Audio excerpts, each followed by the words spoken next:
Hi hello, আপনাকে স্বাগতম আমাকে দেখতে এবং কি শুনতে এই ভিডিওতে ক্লিক করার জন্য। ভিডিও টাইটেল থাম্বনেল দেখে বুঝতে পারছেন আমি কোন বিষয় নিয়ে কথা বলবো। ভিডিওতে যাওয়ার আগে ছোট্ট একটা রিকোয়েস্ট, যারা মালয়েশিয়ান প্রবাসী মালয়েশিয়াতে আছেন, আমি আমার এই চ্যানেলেই একটা এপিসোড চালু করতে চাচ্ছি, যেখানে আপনার সফলতার গল্প আমি শোনাবো সবাইকে। মালয়েশিয়ান প্রবাসী, আদার্স অন্যান্য কান্ট্রির প্রবাসী, যারা প্রবাসী, আপনার সফলতার গল্প শোনাবো, কিংবা আপনার ঠকে যাওয়ার গল্প দালালের মাধ্যমে, যেভাবেই হোক।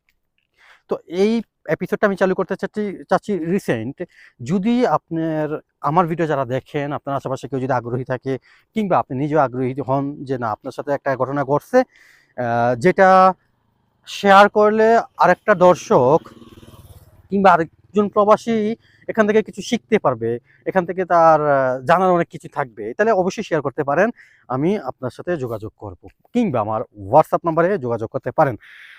কিংবা এটাও হতে পারে যে আপনার সফলতা, শুধু যে ঠকে যাওয়ার গল্প আপনি বলবেন, এই ব্যাপারটা এরকম না। আপনার সফলতার গল্প, আপনি মানুষে কিভাবে আসছেন, কিভাবে স্ট্রাগল করছেন, এই গল্পটা আপনি শেয়ার করে আরো হাজার হাজার প্রবাসীকে ইন্সপায়ার করতে পারেন। তারা হয়তো আপনার কাছ থেকে কিছু জানবে, শিখবে, মাধ্যমটা জেনে তাদের উপকারে আসবে। সেই জন্য এই এপিসোডটা চালু করা। ওকে, মেইন টপিকে আসি। বাংলাদেশ হাই কমিশন বলেন, বাংলাদেশের সরকার বলেন, বা এই সিস্টেমটা বলেন পাসপোর্ট প্রবাসীদের ক্ষেত্রে আর কি। এই যে মালয়েশিয়াতে ইএসকেএল, আমি জানি না আদার্স দুবাইতে বা অন্যান্য কান্ট্রিগুলোতে এই সিস্টেমটা আছে কিনা। যদি কিংবা সৌদি আরবে যদি এরকম কেউ দেখে থাকেন আমাকে জানাবেন কমেন্ট বক্সে। মালয়েশিয়াটা বলতেছে, এই যে ইএসকেএল এই সিস্টেমটা তারা চালু করছে, এই সিস্টেমটা অনলাইনে অ্যাপয়েন্টমেন্ট নেওয়ার জন্য কমপক্ষে ৪টা পেজ পর্যন্ত একজন প্রবাসীকে পূরণ করতে হচ্ছে অনলাইনে। হ্যাঁ, জাস্ট অ্যাপয়েন্টমেন্ট নিবে, দেন তাদের একটা ডেট অনুযায়ী তারা যাবে, ফিঙ্গার দিবে, ছবি তুলবে, পাসপোর্ট পাবে। পাসপোর্ট পাবার বিষয়টা অনেক দূর। হ্যাঁ, আমি জাস্ট এই ৪টা পেজ পর্যন্ত নিয়ে কথা বলতে চাই। এই সিস্টেমটা আসলে কিভাবে, এরকম হাজার হাজার প্রবাসী আছে ভাই, যারা নিজের নামটা পর্যন্ত লিখতে পারে না। এরকম হাজার হাজার প্রবাসী আছে যারা আসলে অতটা ফোন সম্পর্কে বুঝে না। এরকম হাজার হাজার প্রবাসী আছে যারা এই অনলাইন আসলে কিভাবে কি করবে এগুলো বুঝে না।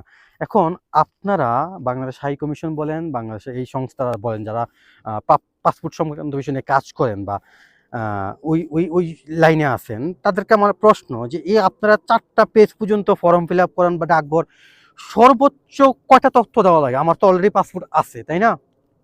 আমার পাসপোর্ট আছে, এমন না যে আমি রোহিঙ্গা আমার পাসপোর্ট নাই। যেহেতু আমার পাসপোর্ট আছে, আমি একটা এমআরপি পাসপোর্ট থেকে আমি ই পাসপোর্টে যাব। তো এইতে যাওয়ার পথে আমাকে কি করতে হবে? সর্বোচ্চ আমার ফোন নাম্বার, ইমেল নাম্বার, আমার নেম, আগের পাসপোর্টের কপি, ডকুমেন্ট, কিংবা আমার ভিসা, সর্বোচ্চ এতটুকু নিতে পারেন। ভিসাটা আসলে এখানে মুখ্য বিষয় না, যেহেতু বাংলাদেশের পাসপোর্ট, এটা ভিসা লাগে না। তো জাস্ট এই কয়টা তথ্য আপনি নিতে পারেন।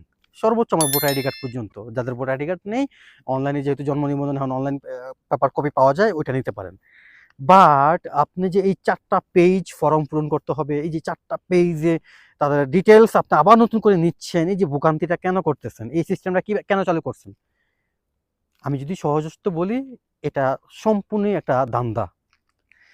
এই সংস্থা, এই যে এই সংশ্লিষ্ট যারা এইটার সাথে যারা জড়িত, প্রত্যেকটাই দালাল। কারণ এটার জন্য এক এক দালাল এক এক পরিমাণ টাকা অ্যামাউন্ট দাবি করতেছে। কেউ ৩০০ টাকা। আমি যতটুকু জানি ১০ বছরের একটা ই পাসপোর্ট করার জন্য ৩০৫ রিঙ্গিট গুনতে হয় আমাকে, বা আপনাকে গুনতে হবে। তো সেই অর্থে অনেক দালাল ৫০০ টাকা চাচ্ছে, ৬০০ টাকা চাচ্ছে। অনেকে জাস্ট এই অনলাইনে আপনাকে এই অ্যাপয়েন্টমেন্ট লেটারটা পূরণ করে দিবে, নিয়ে দিবে ডেট একটা, এটার জন্য ৫০ টাকা দাবি করতেছে। জাস্ট এতটুকু তার কাজ। আপনি তাকে হোয়াটসঅ্যাপে আপনার সম্পূর্ণ তথ্য, পাসপোর্ট, আপনার যাবতীয় যা যা লাগে সবকিছু তাকে আপনার হোয়াটসঅ্যাপে দিবেন। সে আপনাকে অনলাইনে এটা অ্যাপ্লাই করে দিবে, তাকে ৫০ রিঙ্গিত দিতে হবে।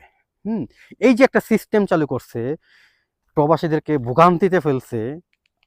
আমি এই যে গাধার বাচ্চা গাধারা, এই যে বলদের বাচ্চা বলদেরা, এতটুকু জানা উচিত ছিল যে একটা প্রবাসী আসলে এতটুকু পর্যন্ত বুঝে, এতটুকু পর্যন্ত পারবে। এখন এই সেবাটা কিন্তু তারাও দিচ্ছে না আপনাকে। এই স্টেপটা শেষ করে দেন আপনাকে তাদের কাছে যেতে হবে। তারপর আপনি আপনার ছবি তুলবে, তারা আপনার ফিঙ্গার নেবে, চোখের রেটিনা নেবে। বিষয়টা আমি যতটুকু জানি ঠিক এখন পর্যন্ত এরকম। আমি নিজেও পাসপোর্ট করতে যাবো, এই মাসেই যাবো।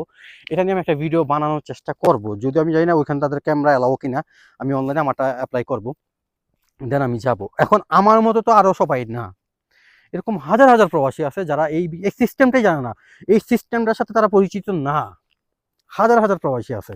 তো যেহেতু হাজার হাজার প্রবাসী তারা আছে, এই সিস্টেমটার সাথে তারা পরিচিত না, সেই অর্থে তাদের কথা চিন্তা করে হলেও আপনার এই ব্যাপারটাতে হয়তোবা আপনারা অফিসিয়ালি এটা করার জন্য যেই স্টেপটা নিতে পারতেন, হ্যাঁ ওকে ফাইন, বাংলাদেশ হাই কমিশনে আসো, তো আমরা আসলে আমরা এখানে এটা করে দিচ্ছি, এটা করে দেওয়া পরে বা এই পেপারসগুলো তোমরা নিয়ে আসো, হ্যাঁ দেন আমরা এগুলা জমা নিব, জমা নেওয়ার পরে তোমাকে একটা টাইম বা একটা ডেট দিব, ওই সময়টা এসে তুমি ছবি তুলে এবং কি ফিঙ্গার চোখে রেটিনে দিয়ে যাবা, দেন নির্দিষ্ট একটা সময় 1 মাস 21 দিন পরে পাসপোর্ট নিয়ে যাবা।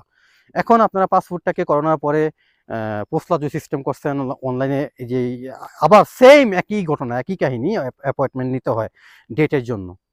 এই যে ব্যাপারগুলা কয়টা প্রবাসী জানে ভাই? আমি অনেক লোকের করে দিছি পাসপোর্ট, এই যে পোস্টলাজুতে, যে মালয়েশিয়া পোস্টলাজুতে আসে ডাকঘর, এখানে আমি অনেকের কালকে একজন যাবে। এই যে আমি আমার আশেপাশে যতটুকু আছে তাদেরকে হেল্প করছি, এরকম অনেকেই করতে পারে না, অনেকেই করতে চায় না, অনেকেই 2 কথা শোনাই দেয়, অনেকেই এইগুলো বুঝে না, তাদের জন্য আসলে কি, তারা কি করবে? আমরা ভাই এতটুকু একটু ক্লিয়ার করতে চাই, যারা প্রবাসে আসে তারা কোনো ডিগ্রি প্রাপ্ত না, তারা মূর্খ। আমি আমি আমি আমাকে দিয়ে বলি, আমি অন্যজনকে কেন বলবো? আমি মূর্খ, আমার বাংলাদেশে কোনো খাওয়া নাই, আমার বাংলাদেশে আমার জন্য কোনো জব নাই, ভালো কোনো সুযোগ সুবিধা নেই, আমাকে কামলা দিতে হবে। তো বাংলাদেশে কামলার কোনো দাম নাই, পারিশ্রমিক নাই ওরকম, তার জন্য আমরা প্রবাসে আসি, আমাদের কোনো সার্টিফিকেট নেই, আমরা বুঝি কম, আমরা মূর্খ। তা আমাদের ওপর এগুলো চাপাই দেন আপনারা, আমাদের প্রবাসীদের উপর এগুলো চাপাই দিয়ে আসলে কতটুকু কি করতে পারতেছেন আপনারা? এগুলো চাপাই দিয়ে আসলে কি বুঝাচ্ছেন? আপনারা দালাল, আপনারা দালালি করতেছেন, দালালদের আপনি হেল্প করতেছেন। এই যে বাংলাদেশ হাই কমিশনের আশেপাশে দালালগিরি করবে, তারা দালালরা মানে দালাল মুক্ত কখনো বাংলাদেশ হাই কমিশন হবে না, দালাল মুক্ত কোনো সরকারি অফিস আদালত হবে না। দালাল তারা রাখবেই। দালাল মুক্ত হলেই তাদের পেটে লাথি পড়া হবে, তাদের খাওয়া বন্ধ হয়ে যাবে, তাদের দুর্নীতি করা বন্ধ হয়ে যাবে। তারা দালাল মুক্ত কখনই করবে না, আপনাকে মার পেছে রাখবেই, ঘুরে পেঁচাইয়া এটা করতে হবে, ওইটা করতে হবে, এটা করতে হবে। আরে ভাই একদম সোজা হিসাব, আমি আমার পাসপোর্ট করব, আমি একজন বাংলাদেশী নাগরিক, আমার পূর্বে পাসপোর্ট ছিল, এমআরপি পাসপোর্ট থেকে আমি ই পাসপোর্টে কনভার্ট করব। কনভার্ট করার জন্য আমার আগের এমআরপি পাসপোর্টটাই যথেষ্ট নয় কি? আমাকে আবার নতুন করে আমাকে সব ডিটেলস ফর্মটা 4টা পেজের ফর্ম পূরণ করতে হবে কেন? ওয়াই? জাস্ট আপনি আপনার জায়গা থেকে প্রশ্ন করেন নিজেকে, আমি কথাগুলো বলছি একটা কথা রং আছে কিনা, আমি কেন, আমার তো অলরেডি পাসপোর্ট আছে, আমি কেন আমি আবার আবার সব কিছু ডিটেলস 4টা পেজ আমাকে ফর্ম পূরণ করতে হবে কেন?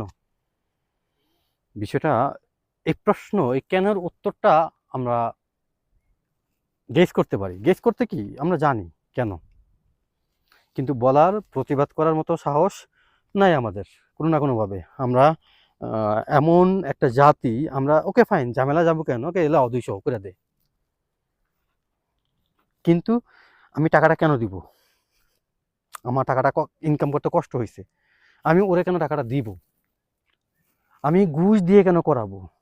আমি কেন দালাল ধরবো? তাই না? এটা নিয়ে প্রতিবাদ করা উচিত, এটা নিয়ে কথা বলা উচিত।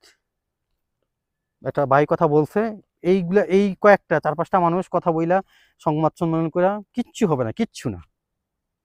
আমি জানি না আমার উপর কোনো প্রেশার আসে কিনা, আসুক, আমি এগুলা ভয় পাই না, বাট সত্যটা বলতে হবে আপনার জায়গা থেকে, আর এগুলো নিয়ে প্রতিবাদ করতে হবে। আপনারাও সহ্য করতেছেন, তারাও করতেছে, তারা বিভিন্ন মারপ্যাচ দিয়ে আপনাকে ঘুরিয়ে গেরা আপনার টাকা খসাচ্ছে, দালালের কাছ পর্যন্ত আপনাকে নিতে বাধ্য করতেছে, দালাল আপনাকে ধরতে হবে। ওকে ফাইন, সবাই চুপ, কেউ বলবে না, সবাই সবার মতো থাকবে। এইটাই বিষয়টা নিয়ে আমি কথা বললাম এই জন্যই ভিডিওতে। আমার কাছে খুব খারাপ লাগছে বিষয়টা, খুবই খারাপ লাগছে। আমরা প্রবাসী ভাই, আমরা অতটা শিক্ষিত না, আমরা অনেকেই এই কাজগুলো করতে পারি না, আমাদের জন্য আসলে কি হবে? সবাই করতে পারে। আর হ্যাঁ, আমি এখানে আরেকটা ঘোষণা দিচ্ছি, যারা এই সংক্রান্ত এই পাসপোর্ট সংক্রান্ত বিষয়গুলা জটিলতা আছেন, যেই কোনো তথ্য কিংবা অ্যাপয়েন্টমেন্ট নেওয়ার জন্য কাউকে টাকা দেওয়া লাগবে না, আমি ফ্রিতে করে দেবো। আমার সাথে যোগাযোগ করতে পারেন, আমার হোয়াটসঅ্যাপ নাম্বার দেওয়া আছে। তো সেহেতু বলতেছি, আমি চেষ্টা করবো আমার জায়গা থেকে ফ্রিতে করে দেওয়ার জন্য। চেষ্টা কি মানে ফ্রিতে তো করেই দিব, বাট আমার সময়, আমিও তো একটা কাজ করি, আমিও তো কাজে থাকি। তো আমার ফ্রি সময়টুকুর মধ্যে যতটুকু পারি আমি করে দেওয়ার চেষ্টা করবো ইনশাল্লাহ। সবাই ভালো থাকবেন, সুস্থ থাকবেন। ভিডিও ভালো লাগলে অবশ্যই লাইক করবেন, শেয়ার করবেন। ভিডিও সম্পর্কিত যে কোনো মতামত অবশ্যই কমেন্ট বক্সে জানাবেন।